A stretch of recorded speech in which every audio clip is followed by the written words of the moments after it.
if you don't have that knowledge, if you do not have that understanding of what the Bible teaches about this subject of war, well, then these evil people who have been lying to you about the Crusades and what the Crusades are your entire life, you will easily be deceived by them. These people will come in and they'll say, you know, those Crusades were absolutely horrible. They were the worst thing. It was a shameful, horrible thing that these so-called Christians did 1,000 years ago. It was absolutely detestable. It is a black stain on the history of Christianity. It should have never have happened. That's what they've been saying. You've heard that your entire life. I've heard that my entire life. So that we are raised believing this lie that the Crusades, which started, the first crusade began in 1095. 1095 was the year.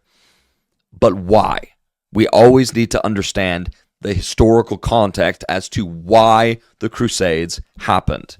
You want to know why it happened? I can summarize it with a single image. This is Bridget Gabriel, and she says, "This is New York. We have problems." What's going on here? Now, the video is having some trouble. Let's see if we can get to this link and get the video working. Here it is. Why is it happening? Why did the Crusades happen? Who are these people? You know who these people are. What are they doing? Why are they praying in the streets?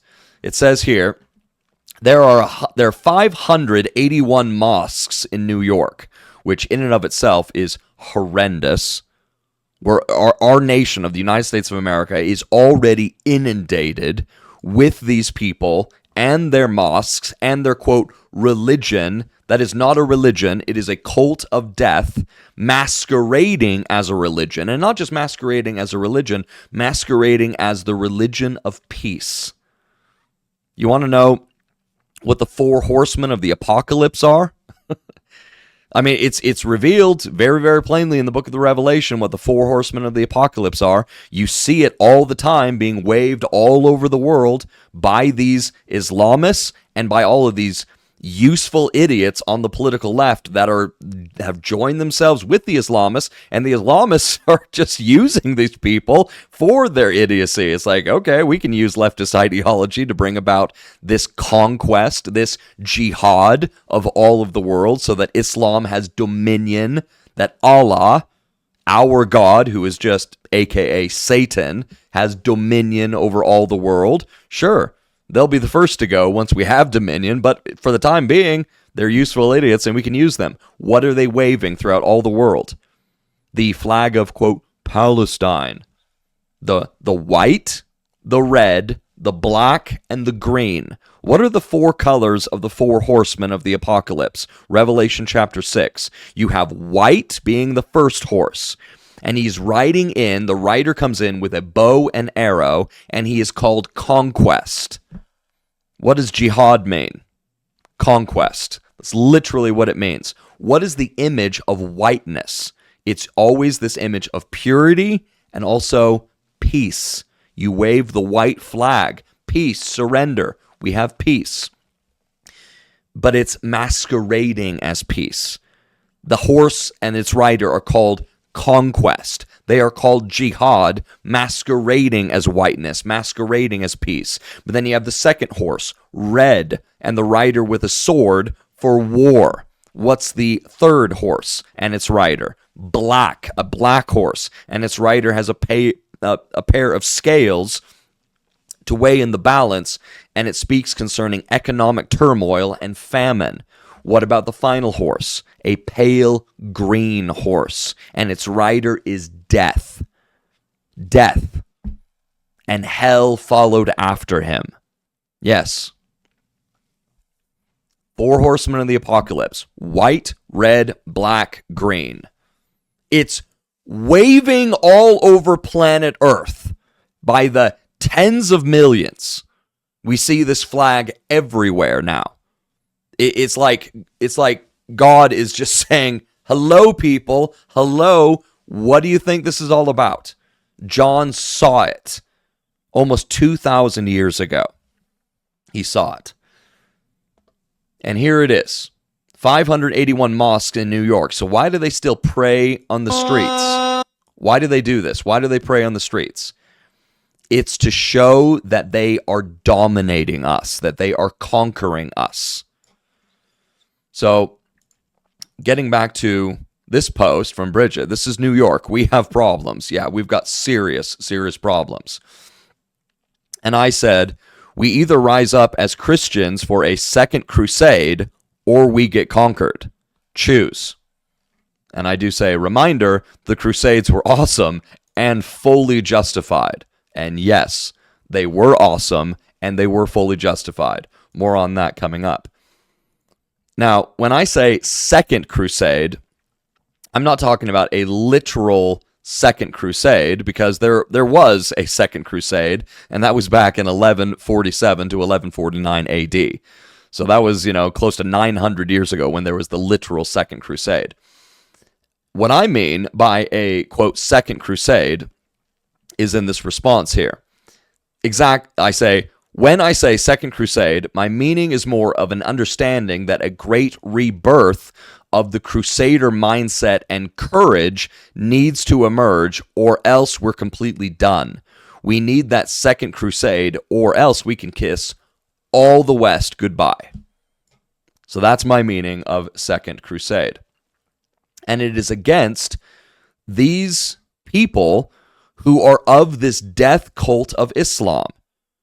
And that's what all of the Crusades before were about. It was against Islam and the Islamists and their death cult. And here we have today, this was just earlier today. This was yesterday. This was September 1st, so I apologize. But it was last night. This got posted from Germany.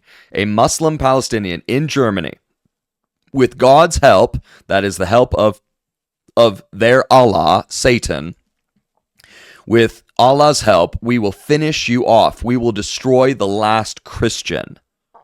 What?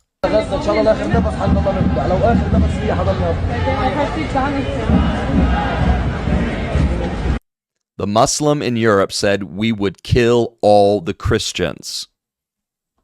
Because when it comes to Islam, they are against two primary peoples, two primary groups. Those two peoples, those two groups, are the people of this book. This book right here, which the foundation is those 39 books of the Hebrew Scriptures, Genesis to Malachi. Those two people groups are Jews and Christians.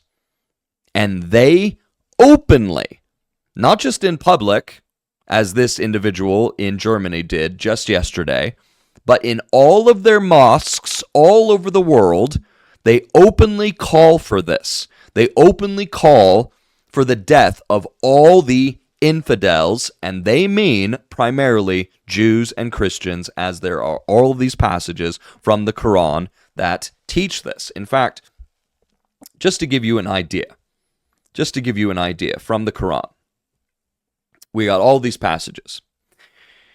Quran 2:191, quote, slay the unbelievers wherever you find them.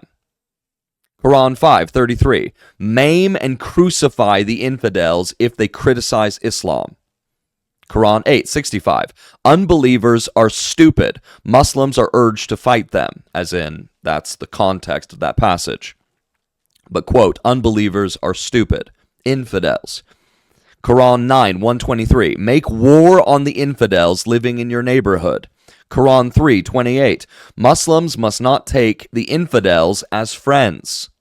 Muslims must not take any of these unbelievers in their Allah and their false evil prophet, pedophile Muhammad as friends. They are to, and they can even pretend. In fact, Islam encourages them to pretend to be your friend just so they can stab you in the back when the moment is right. Quran 8:12, terrorize and behead those who believe in scriptures other than the Quran. What? That's what I believe. Yeah, it's what you believe. Quran 9:5. When the opportunity arises, kill the infidels wherever you find them. When the opportunity arises. And what's that opportunity? It's the 3 stages of jihad. The first stage of jihad is that you are a very small minority coming into a nation that has a different belief, different religion, different culture than your own. You come into that nation as that small minority, and you're the refugees. You're the victims. Woe is us, please help us. And because Christianity does teach that we help those that are in need, we do help them. We help them out of biblical love and compassion. But these are the types of people that have been taught by their death cult to lie, that they will receive that help just so they can stab you in the back. And so jihad, stage 1, they come in as that minority and they're playing the victim card. And then their population begins to grow, and it grows, and they become a stronger minority. And when they're a stronger minority, that's when they start to demand things. They demand special privileges. They demand the ability to openly, block traffic, as we can see all, throughout Europe and the UK and even the United States. They will block traffic. They will block roads. They will fill public places by the thousands so that they can be calling out to their false god. They can be calling out to Satan, to Allah. They can be bowing down before Satan to bring curses on the land. You see, the Jews, a lot of people don't know this about the Jews, but this is true. The Jews, it is in their rabbinic books, their tradition, that wherever they go throughout the world and in any nation where they live, every Sabbath, every Saturday, as they gather together in their synagogues, they literally pray for that nation and its leadership that God will bless them. Jews pray for the blessing on all of these nations and all of their leadership, that God, the true God, will be leading them in the ways that are right. What do Muslims do? They pray to Satan and they cry out, death to Israel, death to America, death to the West. We will kill all the Jews. We will kill all the Christians.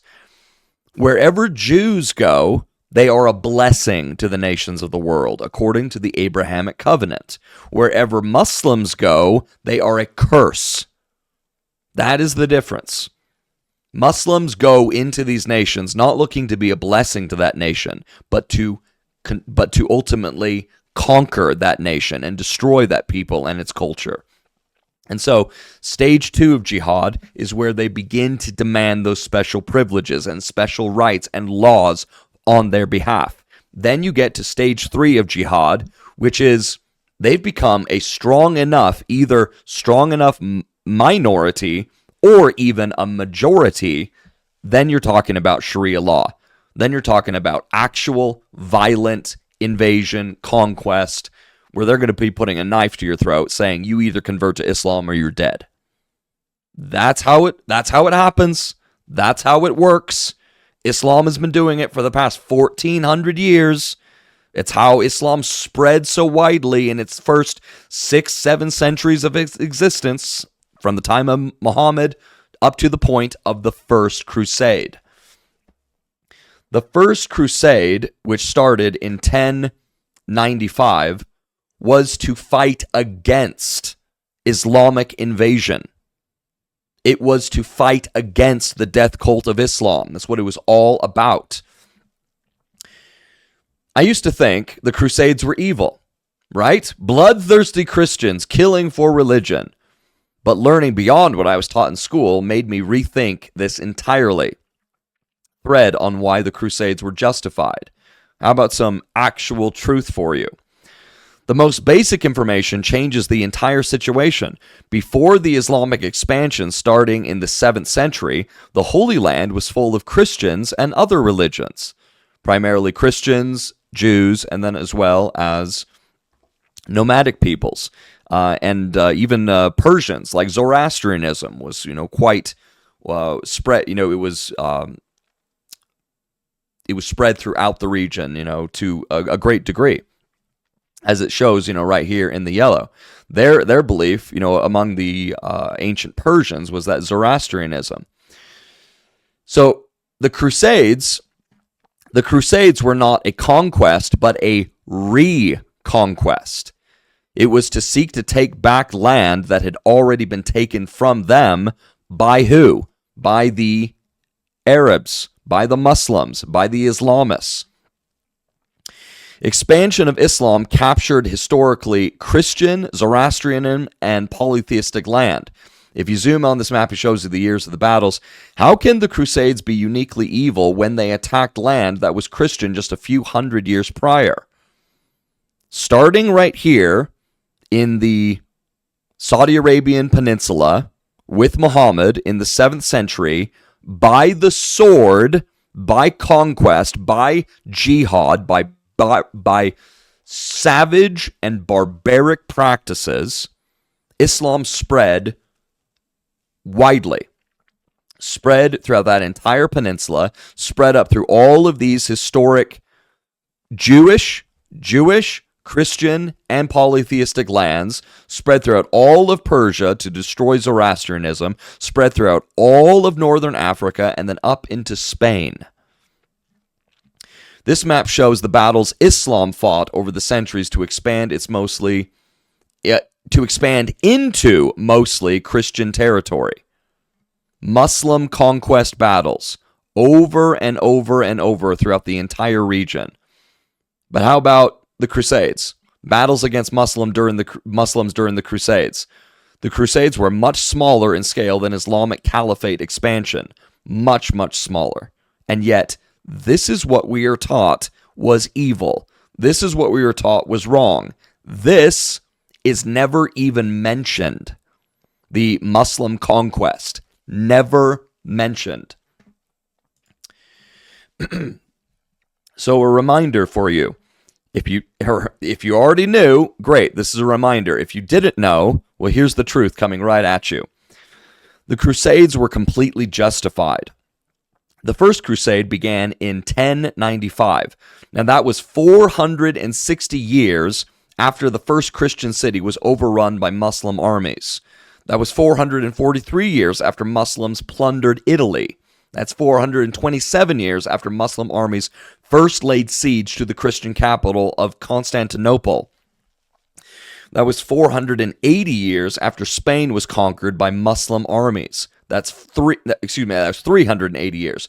That's 363 years after France was first attacked by Muslim armies. That was 249 years after the capital of the Christian world, Rome itself, was sacked by a Muslim army. By the time the Crusades finally began, Muslim armies had already conquered 2/3 of the Christian world. And nobody in academia, no one in the schools, public school, all the way up to university, virtually no one when it comes to TV shows from the History Channel or movies depicting it or anything like that. They never mention any of this. That from the time the first Christian city was overrun by jihadists to the time that the first crusade was, okay, we got to do this. Okay? We've got to do this. From that time to the first crusade was almost 500 years. Almost 500 years, which is 2 times the length of the entire history of the United States of America. You see the patience that Christians have. You see the patience that people of the book are called to have. But it does eventually get to a point where you recognize this enemy is here to destroy us all. This enemy is here to wipe us all out. And if we don't fight back, as in literally with the sword, we will all be destroyed. And our women and our children will be kidnapped, will be raped, will be murdered. They will be they will be brought into Islam so that my descendants are raised in this death cult. It's like, we can't be a part of this. Oh, and there was more. I didn't even finish all of these passages from the Quran. That we talked about those 3 stages of jihad, right? Quran 22:19, punish the unbelievers with garments of fire, hooked iron rods, boiling water, and melt their skins and their bellies. Quran 3:85, any religion other than Islam is not acceptable. Quran 8:60, Muslims must muster all weapons to terrorize the infidels. Quran 9:30, the Jews and Christians are perverts, fight them. Quran 47:4, do not seek peace with the infidels, behead them when you catch them. And on and on and on it goes. There is a difference, once again, between a, quote, enemy that Jesus is referring to in the Sermon on the Mount, that you dislike them, they dislike you, there's even hatred there, there's even some persecution there. Okay, you love them, you show compassion to them, and you try to make amends. Whatever happened in that relationship, you try to make amends. But what about these types? These enemies that desire your destruction and are very openly calling for it. Do you love them? Do you show compassion for them? Do you tolerate them? No. You go to war against them. You absolutely go to war against them. That's what has to happen. Now, Jake Hilton, I don't have the authority to actually call for war against these people. I don't have that authority. And I'm certainly not, don't twist my words here, let me be perfectly clear, I am not calling for violence. I am not calling for violence. Why? Because I don't have that authority to call for violence, war. I don't have that. And I understand that chaotic violence never solves any problems. It only creates more problems. Chaotic violence. This is what you see with the left. All the riots and their protests. All this chaotic violence. It only creates chaos. It never creates order, and it never brings peace. It only brings destruction. War needs to be led. War needs to be ordered. War needs to be directed. War needs to have a hierarchy of leadership where you have you have captains, you have commanders, you have generals, you have admirals, you have a commander-in-chief who is directing the violence, directing the war towards a stated goal. We have a clear stated goal. We are directing the violence because that's what war is. You can't ignore it.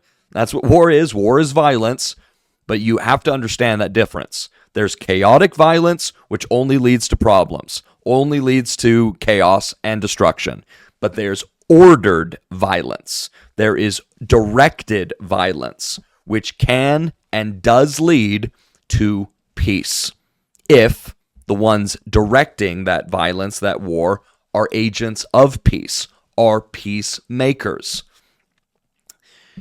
Like when it came to the Allied forces fighting against the evil of Nazism, Adolf Hitler.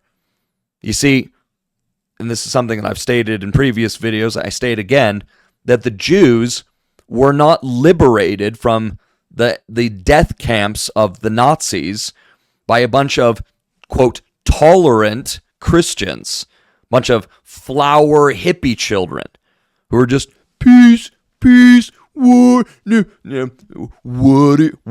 what is it good for? Absolutely nothing, no peace. The Jews were not liberated by those types of people, and Nazism was not destroyed by those types of people. It was destroyed by courageous young men wielding rifles, driving tanks, and flying planes, and dropping bombs. That's how it was defeated. That's how Nazism was brought to its end. That's how the evil, the genuine evil of imperialistic Japan was brought to its end. We firebombed Tokyo. We dropped We dropped an atomic weapon on Hiroshima and Nagasaki. When it came to the Nazis before, we leveled Dresden. We brought Dresden down to its foundations, where we have an estimated 250,000 Germans were incinerated in 2 nights of bombing. That's what you have to do in order to destroy evil. In order to destroy genuine evil, you have to have the strength for war. There's a statement. It's in Latin, and it's quoted by the Marines. It's quoted by the U.S. Armed Forces. What is it? Sic vis pacem parabellum. That's what it is. Sic vis pacem parabellum. What does it mean in Latin? In English, from the Latin. If you want peace, prepare for war.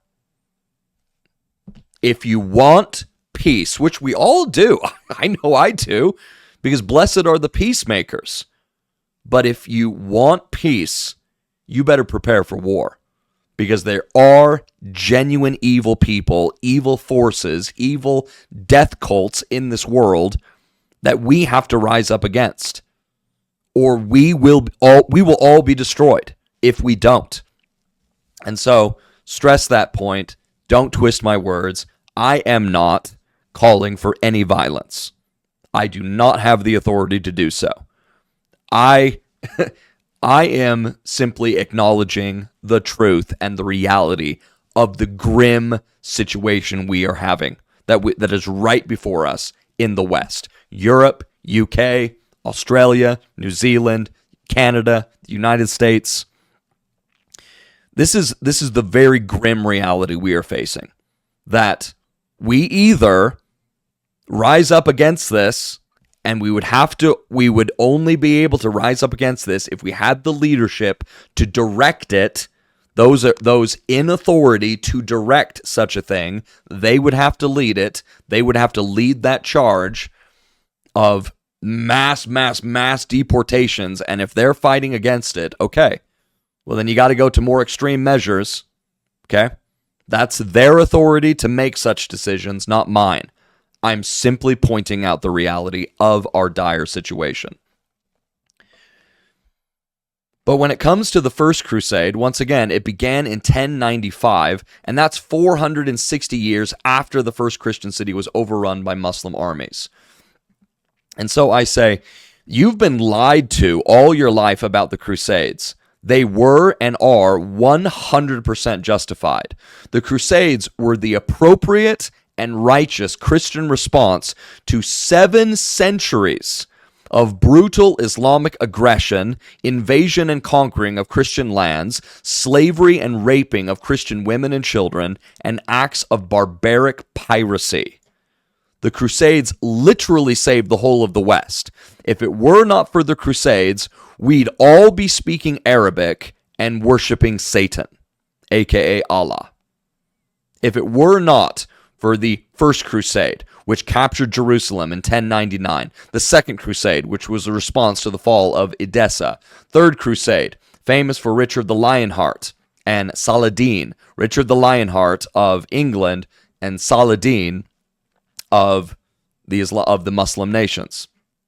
The Fourth Crusade diverted and ended with the sack of Constantinople. Fifth Crusade targeted Egypt. Sixth Crusade, Frederick II negotiated control of Jerusalem. Seventh Crusade, led by Louis IX of France, again into Egypt. Eighth Crusade, Louis the Ninth attacked Tunis but died there. And the Ninth Crusade, led by Edward I of England, considered the last to the Holy Land. 9 crusades, starting in, technically it's 1095 is when it started, 1095 AD to 1099, First Crusade, all the way to the Ninth Crusade of 1271 to 1272. And if we don't have a great, quote, Second Crusade, then we're all done. We are done. We will fall to this enemy.